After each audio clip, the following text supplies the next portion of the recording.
নরকের নোটবুক চ্যানেলের সমস্ত গল্প শুনতে সাবস্ক্রাইব করুন আমাদের চ্যানেল। শুনতে থাকুন প্রখ্যাত সাহিত্যিক হেমেন্দ্র কুমার রায়ের ভৌতিক কাহিনী দিঘির মাঠের বাংলো। মাসিক পত্রে কবিতা লিখি বলে বন্ধুমহলে নাম হয়েছিল কবি। আমার কবিতায় যে কবিত্ব নেই সে কথা আমার চেয়ে ভালো করে আর কেউ জানে না। কবিত্ব থাকে প্রত্যেক মানুষের অন্তরে, এই হিসাবে প্রত্যেক মানুষই কবি, কিন্তু ভাষায় সেই কবিত্বকে প্রকাশ করতে পারে খুব অল্প লোকই, এবং আমি ওই অল্প সংখ্যকদের কেউ নই।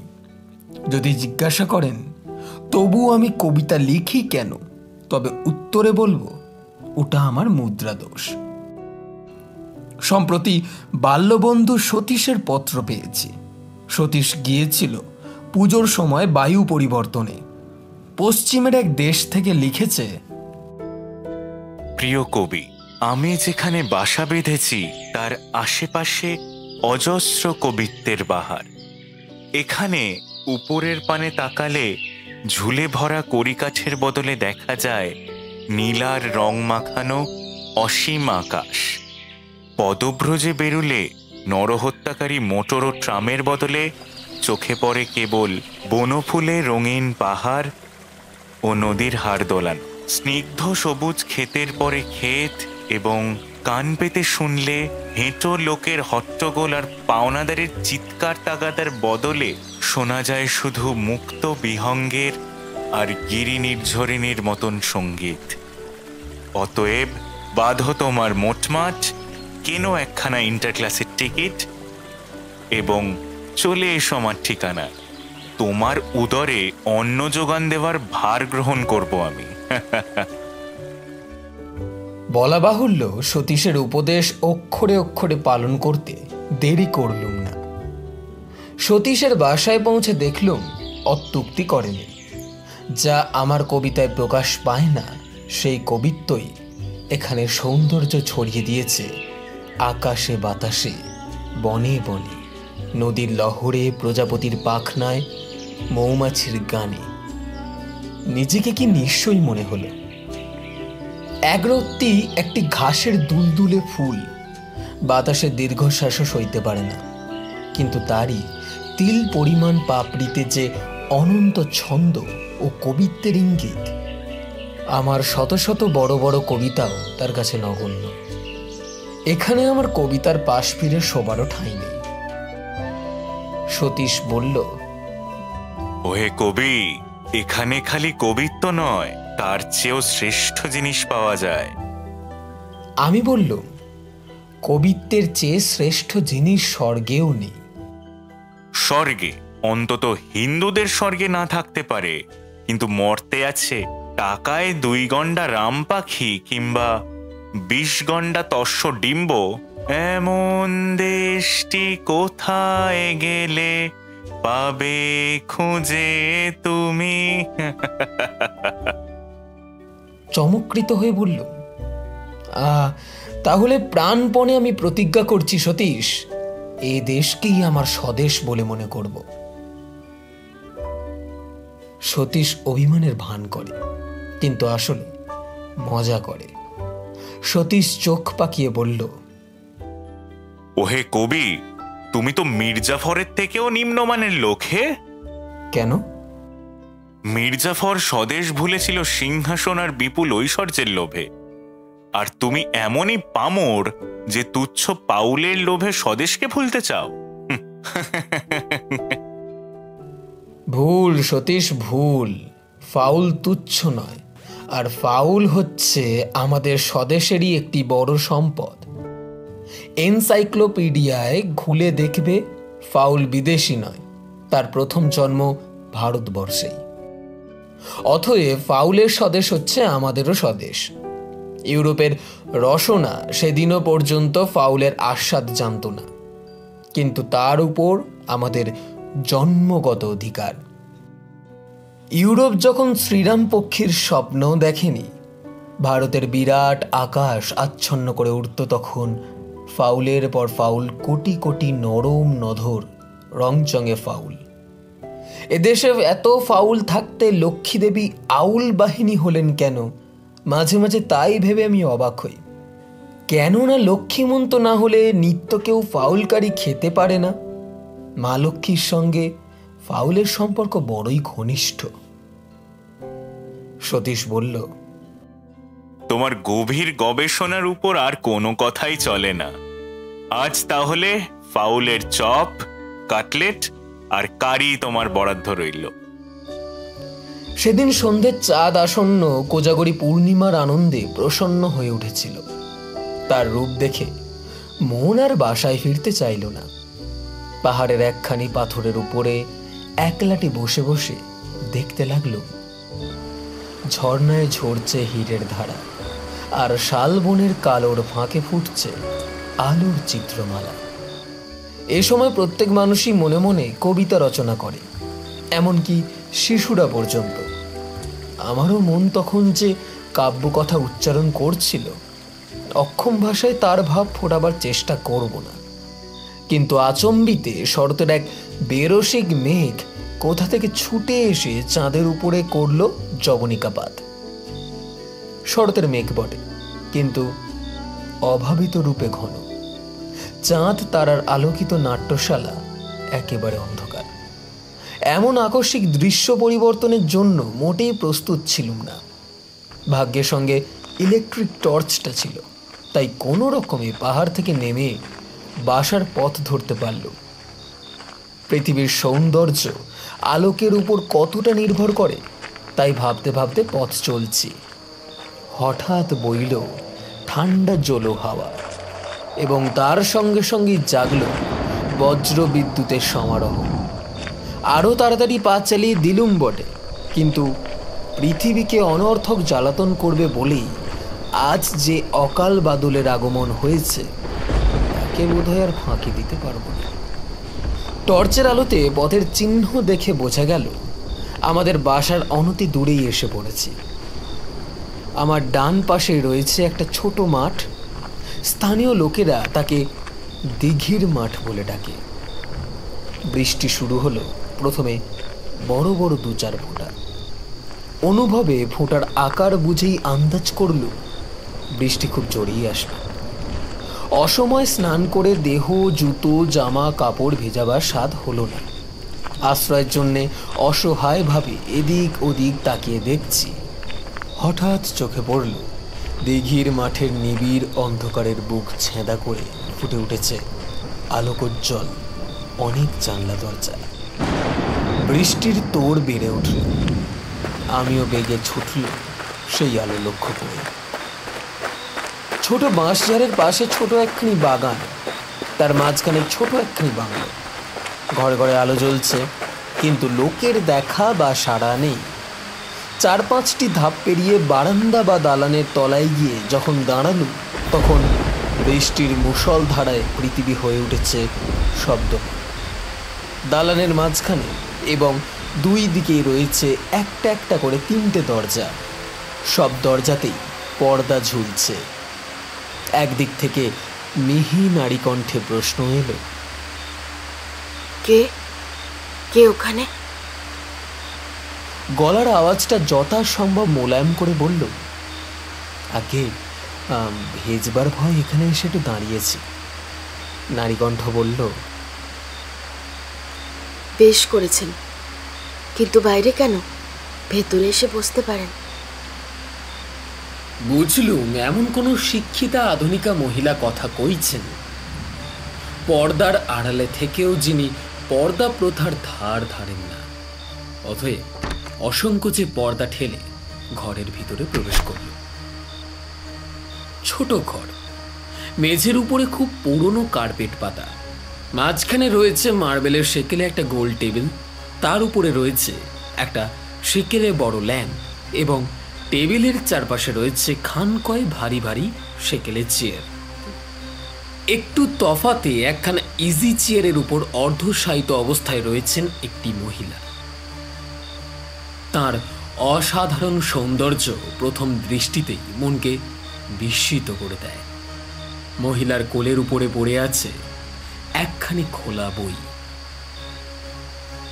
বোধহয় এতক্ষণ তিনি বই পড়ছিলেন। হঠাৎ গর্জন শব্দ শুনে চমকে চেয়ে দেখি ইজি চেয়ারের পেছন থেকে একটা কালো কুকুরের মতো মস্ত মুখ কি মারছে। তার চোখ দুটো আগুন ভরা। ত্রস্ত পদে আমি আবার পিছিয়ে পড়ল। ভেড়া ছাড়া আর কোনো চতুষ্পদ জীবকে আমি বিশ্বাস করি না। মহিলা ধমক দিয়ে বললেন, টাইগার চুপ। কুকুরের মুখখানা আবার চেয়ারের আড়ালে অদৃশ্য হয়ে গেল। অতি মিষ্ট হাসি হেসে তিনি আমার আপাদ মস্তক একবার দেখে নিয়ে বললেন, ও কি ভয় পাচ্ছেন কেন? একখানা চেয়ার টেনে নিয়ে বসুন না, টাইগার আপনাকে কিচ্ছু করবে না। চেয়ারের উপর বসে পড়ল। সঙ্গে সঙ্গে মহিলাটিও আর একবার বিশেষভাবে আমাকে লক্ষ্য করি যেন আমার অস্তিত্ব একেবারে ভুলে গেলেন। বইখানা মুখের সামনে তুলে ধরে আবার পড়তে শুরু করে দিলেন। তিনি যখন আমাকে লক্ষ্য করছিলেন আমিও তখন লক্ষ্য করেছিলাম তাঁর দৃষ্টি কেমন যেন একটা অস্বাভাবিক উগ্রভাবে ভরা। তার সঙ্গে চোখাচোখি হলে মনে কেমন একটা অস্বস্তি ছটফট করতে থাকে।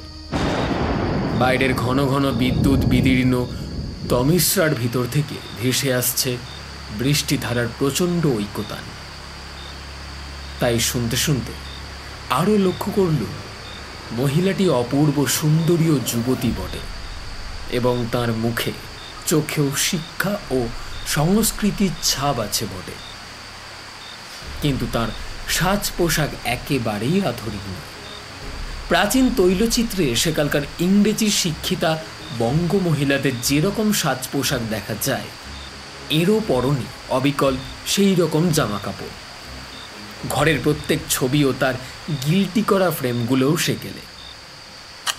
ওই যে মস্ত ঘড়িটা টক টক শব্দে সময়ের গতি নির্দেশ করছে, তারও জন্ম নিশ্চয় আমাদের পূর্বপুরুষদের যুগে। এই গৃহের মধ্যে গত যুগ যেন বন্দি ও অচল হয়ে আছে। মহিলার হাতের বইখানার দিকে আমার নজর পড়ল। মলাটের উপর লেখা রয়েছে দুর্গেশ নন্দিনী। আর কৌতূহল দমন করতে পারলুম না। আমার মুখ থেকে বেরিয়ে এলো, এতদিন পরে আপনি দুর্গেশ নন্দিনী পড়ছেন? মহিলা বইখানি নামিয়ে অল্পক্ষণ স্থির চোখে আমার মুখের পানে তাকিয়ে রইলেন। তারপর ধীরে ধীরে বললেন, এতদিন পরে বলছেন কেন? আমি তো শুনেছি বইখানি বাজারে বেরিয়েছে। সবে বাজারে বেরিয়েছে? তবে কি কোনো অপগণ্ড লেখক দুর্গেশ নন্দিনী নামে নতুন একখানা বই লিখেছে? বাঙালি লিখিয়েদের এই নষ্টামি হচ্ছে চিরকেলে। পুরানো নাটক উপন্যাসের নামেই তারা নতুন বইয়ের নাম রাখেন। তাদের বিশ্বাস বোধ হয় পুরানো নামের খাতিরেই লোক নতুন বই না কিনে পারবে না। আবার শোধালো, ওখানে কি বঙ্কিমচন্দ্রের দুর্গেশ নন্দিনী নয়? মহিলাটি বললেন, হ্যাঁ, এখানে বঙ্কিমচন্দ্র চট্টোপাধ্যায় নামে এক ভদ্রলোকের লেখা। নতুন লেখক, নাম আগে কখনো শুনিনি। মহিলাটি বেশ গম্ভীর মুখে পরিহাস করতে পারেন দেখে আমি মুক্ত কণ্ঠে হেসে উঠল। আমাকে হাসতে দেখে মহিলাটির মুখে বিরক্তি মাখা বিস্ময়ের চিহ্ন ফুটে উঠল। এমন সময় ঘড়িতে টং টং করে 10টা বাজল এবং সঙ্গে সঙ্গে তিনিও উঠে পড়ে বললেন, মাফ করবেন, বাড়ির ভেতরে আমার একটু কাজ আছে। যতক্ষণ বৃষ্টি না ধরে আপনি এখানে অপেক্ষা করুন, আমি একটু পরেই আসছি। আয় টাইগার। তিনি ভিতরের এক দরজা দিয়ে পাশের ঘরে গিয়ে ঢুকলেন এবং টাইগারও আবার চেয়ারের পিছন থেকে বেরিয়ে অগ্নিময় দৃষ্টিতে আর একবার আমার দিকে তাকিয়ে যেন অত্যন্ত অনিচ্ছা সত্ত্বেও মনিককে অনুসরণ করল। পাশের ঘরের আলো দপ করে নিভে গেল। বৃষ্টির শব্দ তখন কমে এসেছে। আকাশেও স্থানে স্থানে মেঘের ফাঁকে জ্যোৎস্নার আভাস পাওয়া যাচ্ছে। কিন্তু এ ঘরের আলো ধীরে ধীরে ম্লান হয়ে পড়ছে। নিশ্চয়ই ল্যাম্পে তৈলের অভাব। হঠাৎ দরজা দিয়ে আমার দৃষ্টি গেল পাশের ঘরে।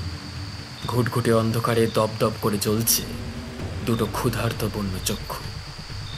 আমার বুক শিউরে উঠল। টাইগার কি আমাকে একলা পেয়ে ভালো করে আদর করতে আসছে?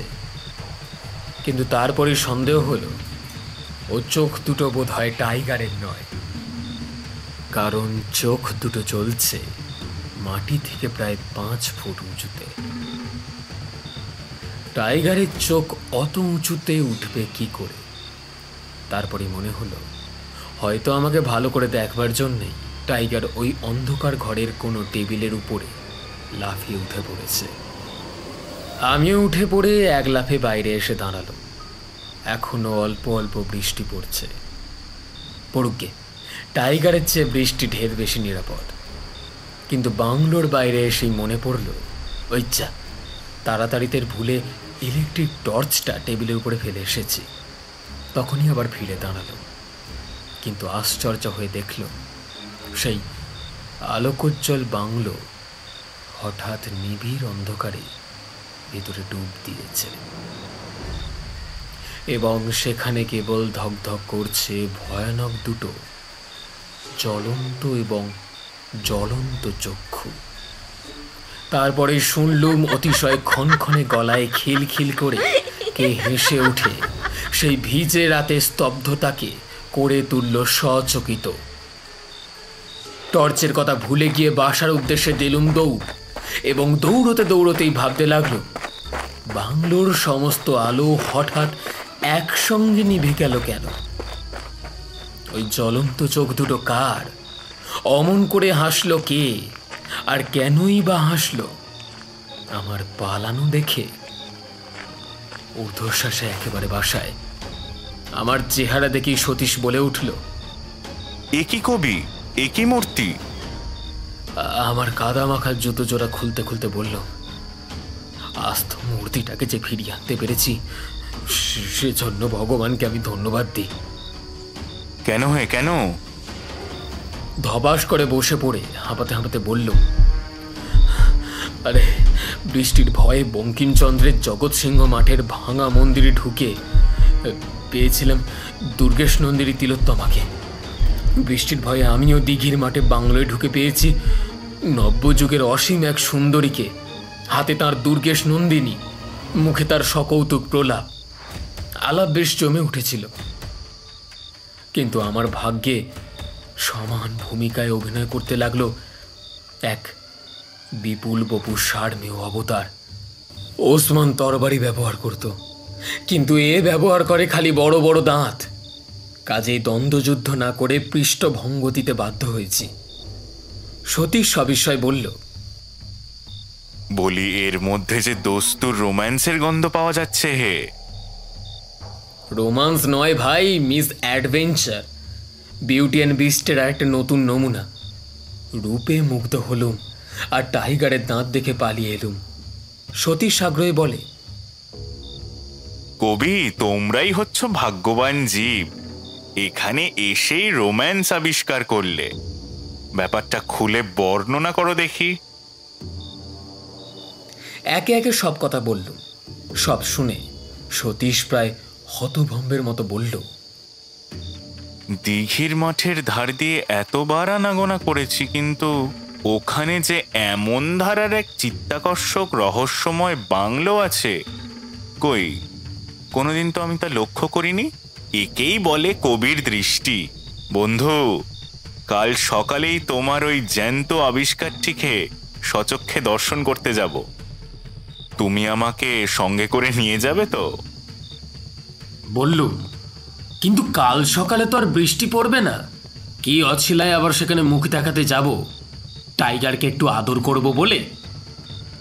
ধুর, ওসব কিছু নয়।